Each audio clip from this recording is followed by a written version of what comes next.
everyone, this is Scott Love, and thanks for joining me on a free 30-minute webinar sponsored by PC Recruiter, the folks at Main Sequence. This webinar is on how to beat the odds and win big in a down economy. Now, during lunch today, I was watching CNN, and they said, congratulations, the recession is over, and by the way, it's been over for like 6 months. My first thought was, maybe someone should call my clients and tell them that. And I know all of you are still feeling it. This has been a tough time for us. I remember back in 2002, my niche was commercial construction. After 9/11, all the buildings stopped being constructed, and I was able to do a few things differently and actually did really well in 2002, and that's when I really started doing training. And so I'm going to share some things that I learned back then that I've done, also my perspective as a consultant and a coach to people in the business, where every day I'm talking with people that work a desk. Plus, I also work a desk. I got back into it recently, and I love it. I had an interview Friday. I don't want to talk about it because I know that's going to jinx it.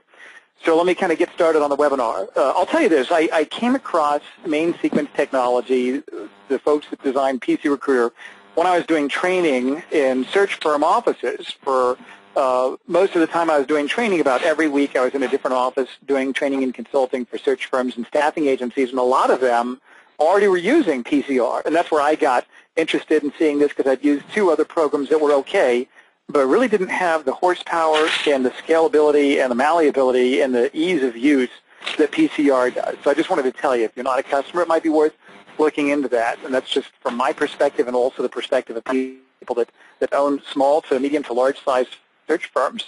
Let me give you the agenda of this program. We're going to talk about 3 things. We're going to talk about game theory, and I'll tell you what that means in just a second. Secondly, I'm going to share with you the 3 core competencies of successful recruiters.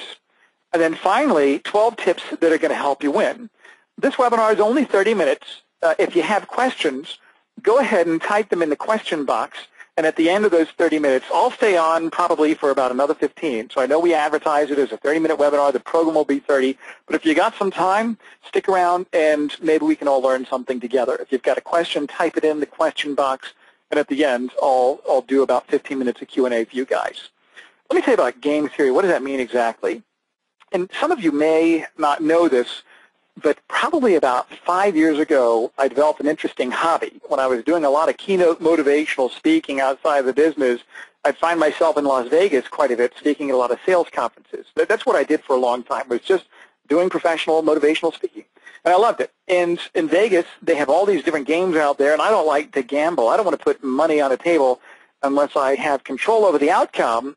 And I heard that blackjack was the only game that had a memory, that if you can predict what cards are going to come out of that shoe, you can place your bets in proportion to the advantage.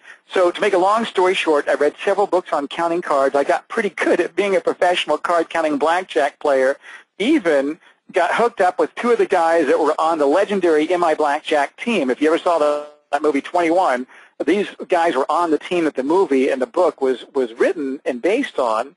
I consulted to their company. I said, listen, I'll consult to you. I'll help you with your business. You help me with my game, and we won't charge each other. So for about a year and a half, I can honestly say that I was probably one of the top advantage players in the world. And I've been kicked out of casinos. I've been banned from some of them.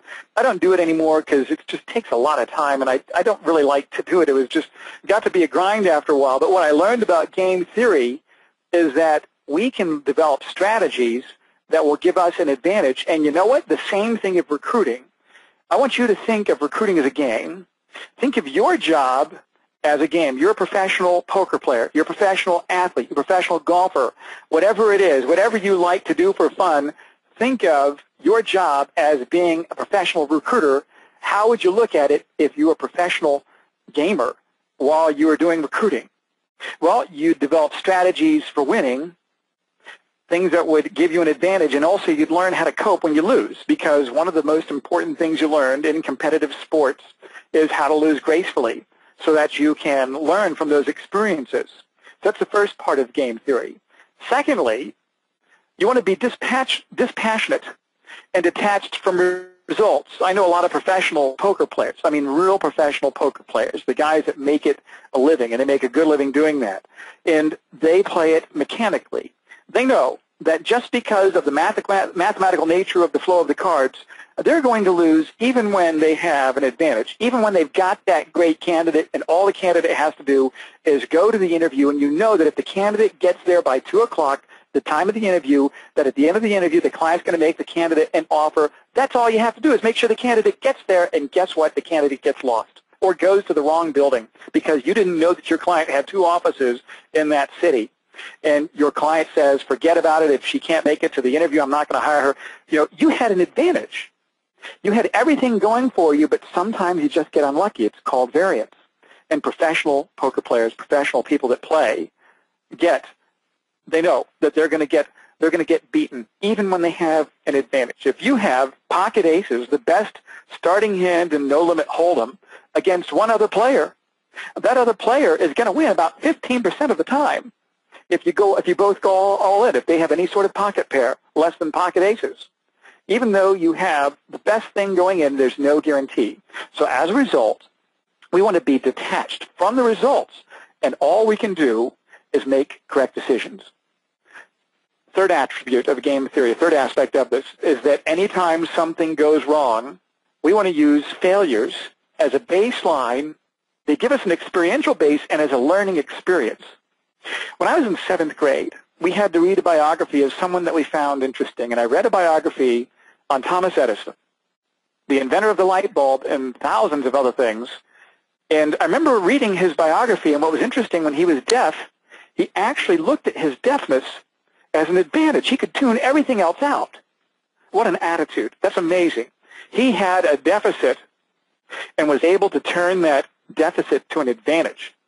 And that same attitude followed him when he would go to his inventions. Anytime something didn't work out, he'd say, I'm just one step closer to finding out what will. When you have bad things that happen to you, use those as learning experiences. I've developed a tool that you can get off my site, and it's a free tool. Go to my site. It's Great Recruiter Training. Go to the free download section, and there's a tool called a deal autopsy tool. Anytime you have a deal fall apart, you have a lot of knowledge that you can use to teach the business to other people in your office. And it gives you 15 questions to ask as a group, and you can turn that failure into a learning moment. And that's a free tool, greatrecruitertraining.com. Look in the free download section.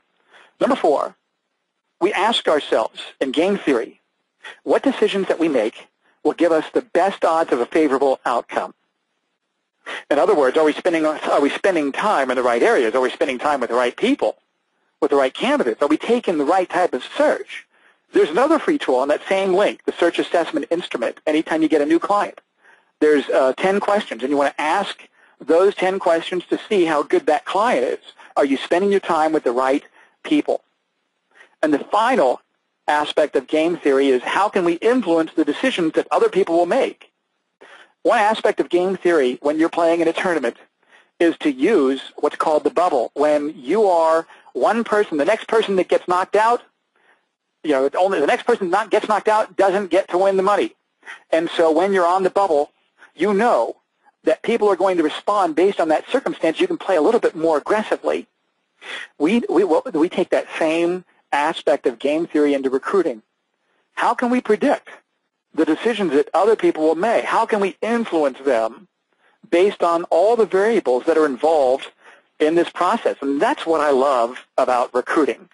I've done training for years, since like 2002. Even when I was a naval officer, I was a trainer for about a year and a half. And frankly, I don't want to say if I've gotten burned out on that, but I can tell you this. There's no better feeling that you have when things go well for you in working a desk.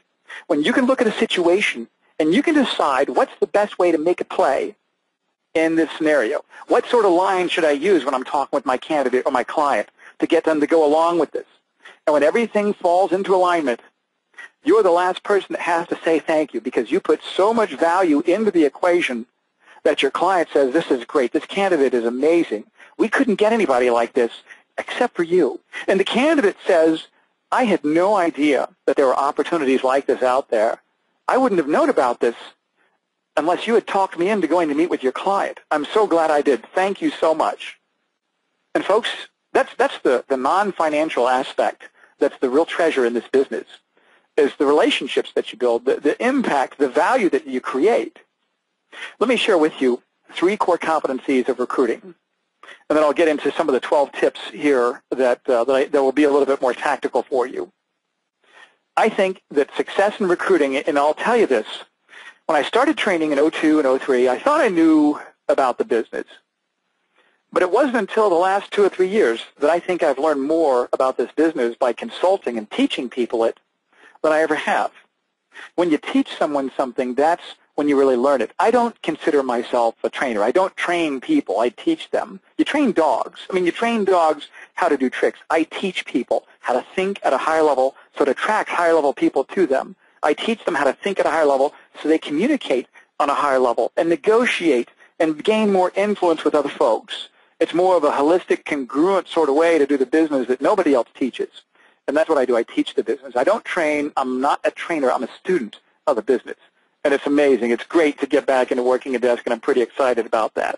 But from my experience in talking to so many people in the business, there's 3 things I think that every recruiter needs to have to be successful in this business. If you don't have all 3, you're not going to make it. I really believe that. I don't think that most people that are on this webinar are going to make it. And the reason for that is they're not willing to do what it takes to be successful in the business. What's interesting, though, is that every single person has what it takes to do it.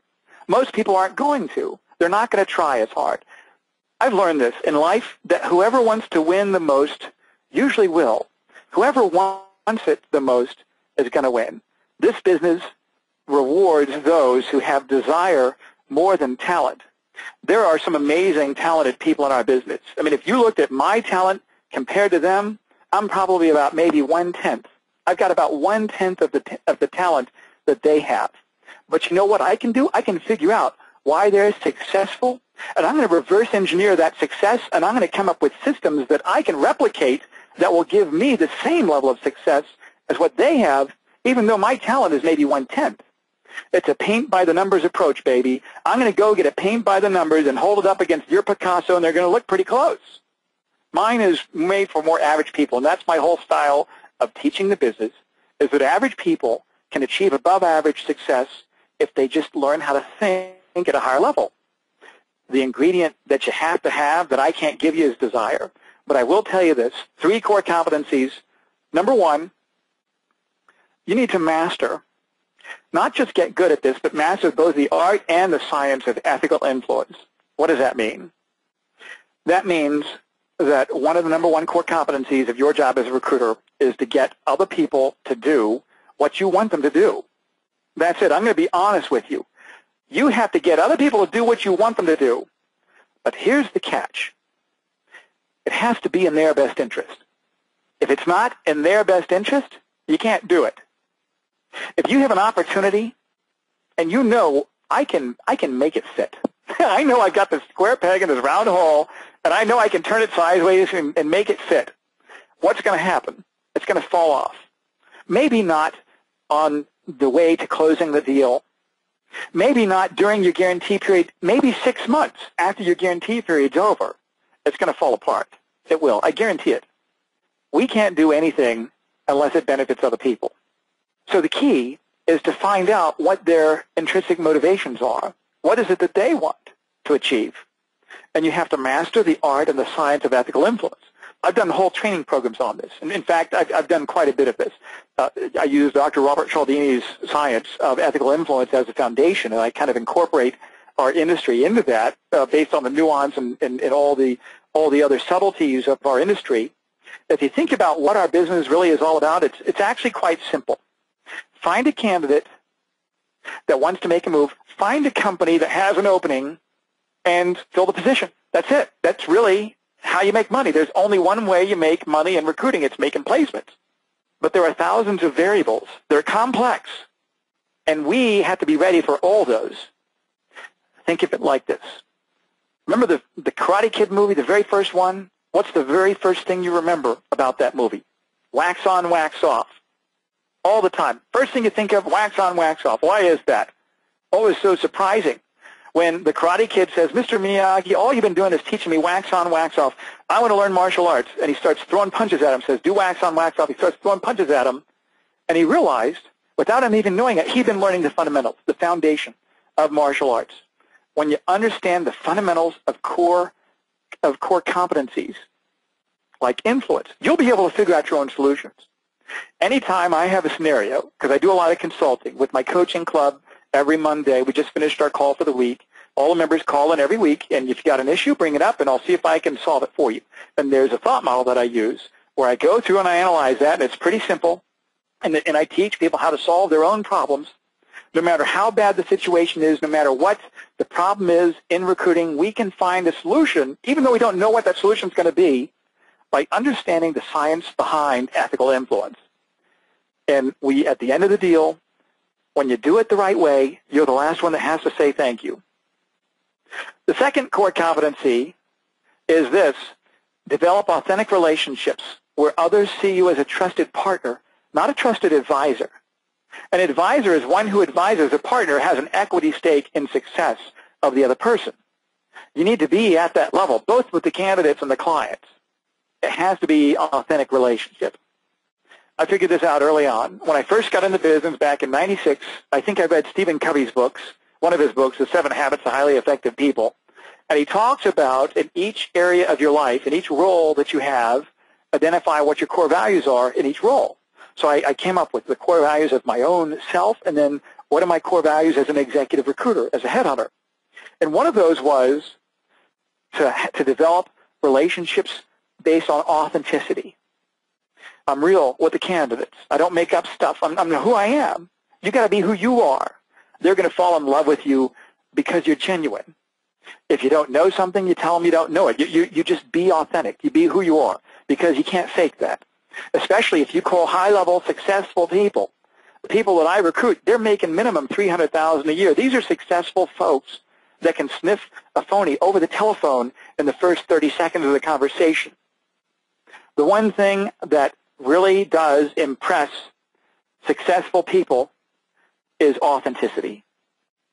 And when you're genuine, when you're sincere, it's going to come through.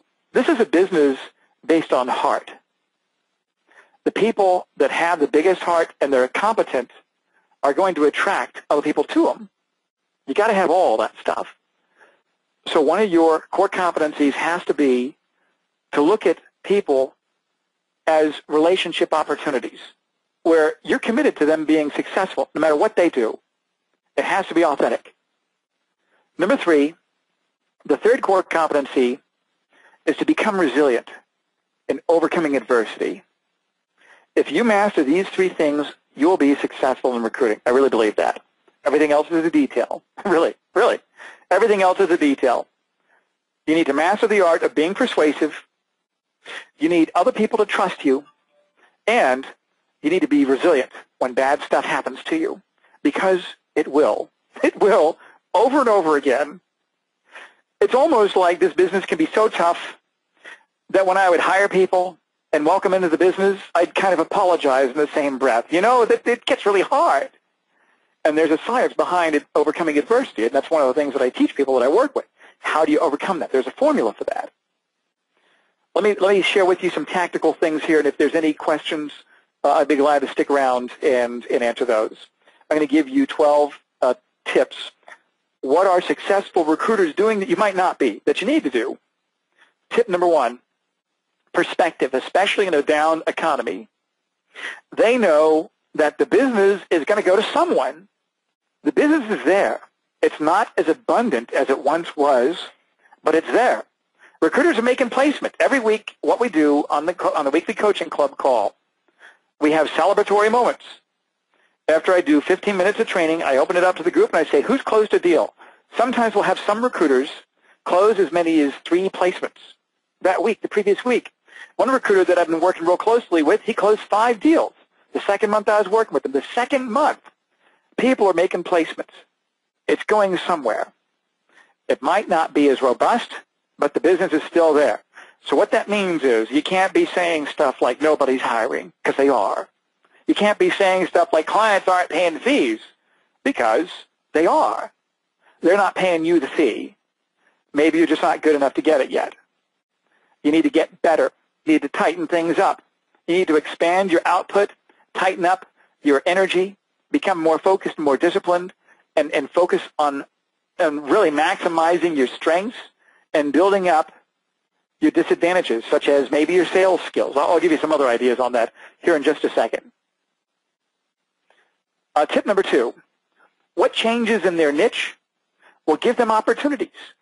In other words, they're malleable in their niche.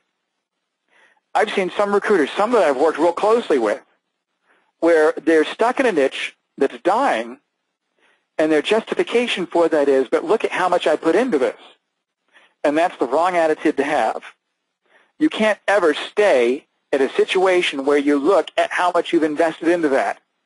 If it's dying, you need to get out and find something where there's some life, or make more changes that are malleable. What I mean by that is this. Think of the Native Americans. They would follow the buffalo on the prairie. If they're in Kansas and the buffalo goes to Colorado, they're not going to stay in Kansas and say, but look at all the time that we've invested in Kansas. They're going to follow their food source. They're going to look for opportunities, and they want to be there before the buffalo arrives. You want to look at the trends in your niche and ask yourself, where are areas of demand right now? If you don't know, do some research. Call other recruiters that work in your same niche. Maybe, let's say if you live in Connecticut, call recruiters in California. Tell them you're on a different geographic area, you're focused probably in a different area, and you just wanted to chat about where the business is going. Find through other trade groups, like other trade associations, if you can, find other people that specialize in your niche and talk with them and see how things are going. You can call up trade associations that serve your niche. Talk to the director of membership, and that person would probably be a good resource for you. Tell them, I'm a recruiter, I work within the same industry that you do, and I just wanted to see, what are you hearing from your members? What are some of the positions that you think they have openings for, that you think I might be able to, what would you do if you're in my shoes? There was a niche I was looking at doing, and I chose not to do it because I didn't think there was as much opportunity there. And so I found a trade association, and I called the executive director, left a message. I said, I wanted to ask for your help. This is my name, my number. I'm looking at getting into a niche, and I'm considering your industry. I don't know too much about that. If you've got some time, I'd really appreciate your help. Within 20 minutes, she called me back. We spent 30 minutes on the phone, and at the end of our conversation, I realized that there's not enough opportunity for me here. People are willing to help you out, and all you have to do is ask. Just say, I wanted to ask for your help. So you want to look at your own niche and ask yourself, where are the opportunities? Where are the trends? Does it make sense for me to stay in this niche? Like some people I know used to do construction, but now they're getting into renovation work because companies aren't putting buildings up, but they're renovating what they already have. Other people that were doing automotive, they got out of new automotive and they're going into remanufactured, the people that are doing the repairs. Some of, same thing with mortgages. Some of them they're not doing new houses, they're doing, what are the other kind where you, I can't remember what it's called, where there were opportunities. Someone's hiring. You've got to find where those opportunities are and be aggressive about exploiting those for the service of other people. Tip number 3, they know how to differentiate themselves. Remember, the business is going to go to someone. Who's it going to go to? You need to differentiate yourself. What that means is that you need to develop a unique selling proposition. You need to look at what's different about you compared to everybody else, and it can be on a personal level or professional level, and articulate how those differences are going to translate into value, which will be felt by the client on a personal and an emotional level. So again, getting back into recruiting, brand new niche. I don't have the experience that a lot of other recruiters have in this niche. I can't say that I've worked in that industry like most of the recruiters in this industry have worked. But what I can say is that I'm an expert on sales. I can look at what's unique about me. I'm an expert on professional high-level sales, and that's my expertise. Because of that, I can get the attention and the interest and the trust of high-level prospects that other recruiters can't get access to because of my sales experience. Because of that, I can bring you better people. Whatever it's, I'm just kind of doing that by memory, but that's pretty much what I came up with. What's unique about you, and how is that going to translate into value of your prospective clients? And we've got, 5 minutes left. I've got like 6 more tips here, 7 more tips. I'll go quickly. And like I said, type a question in the question box, and at the end, I'll go through those. I've also got a special promo for you here in a little bit I'll tell you about, which I'm pretty excited about. Tip number 4, they're relentless in their marketing. That means that they're not cold call selling.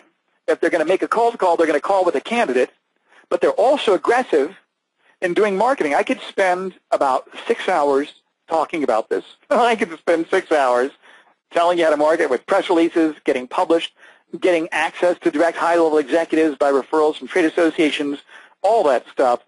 You got to do it. In other words, you've got to learn, how am I going to market my business? It's going to put me in the path of those people that have a need, so when they have a need, they call me, instead of having to make 500 cold calls a week to sell your services, which is not effective. I repeat, not effective.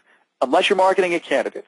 If you're just calling to sell your service, it's not going to work unless you learn how to structure it based on the principles and premises that govern success. And that's a whole other webinar. Anyways, I don't have a lot of time, but you got to learn that. Tip number 5, successful recruiters know how to harvest relationships. They get something out of every phone call. When they're on the phone, if they get a candidate, let's say a candidate hangs up on you, you can't do anything with that. You've got a candidate that doesn't hang up on you, but they're talking with you, but even if they're not interested, you can get referrals from them. You can get industry intelligence. You can find out who some organizations are that are hiring, or even if their organization is hiring. That's 4 things you can get from someone that told you, no, I'm happy where I'm at. Every relationship, or every contact, every conversation, you need to harvest. And the best way to harvest a relationship is to put something into it, to fertilize that. So I always tell candidates before I get off the phone, if they say they're not interested, but I've still built up a rapport, I'll tell them this. I'd say, Joe, when we're done, I'm going to email you my contact info. Anytime you want to talk about your career, I want you to call me. Even if you stay with your organization and you don't ever want to leave. If you ever get a raise or a bonus and you want to see how that compares to other people that do what you do, call me, because I keep track of all that stuff, and I'd be glad to be a resource for you, even if you don't want to leave. I'd be glad to do that for you. And what are they going to say? Wow, thanks. My pleasure. Hey, by the way, maybe you can help me out. See, I put a deposit in the bank account. Now I can take a withdrawal. The best way to harvest a relationship is to fertilize it. Put a deposit in the bank account before you take a withdrawal out of it. Tip number 6. Big billing recruiters, stay on the phone. Keep your butt in your chair and the phone in your ear. That's how you make money in recruiting. That's it, really. It's not tweeting your way to success or spending your time on Facebook unless the people that you identify live on the web, like if you're in IT. You got to do that. But you need to spend time on the phone. Because when you're on the phone with people, there's an emotional context to the relationship, which means you can talk them into going forward on the interview, sending your resume, considering that there's something better. You can't do that over the web. There's no emotion in an email unless you type in all caps and then it looks like you're yelling. Tip number 7.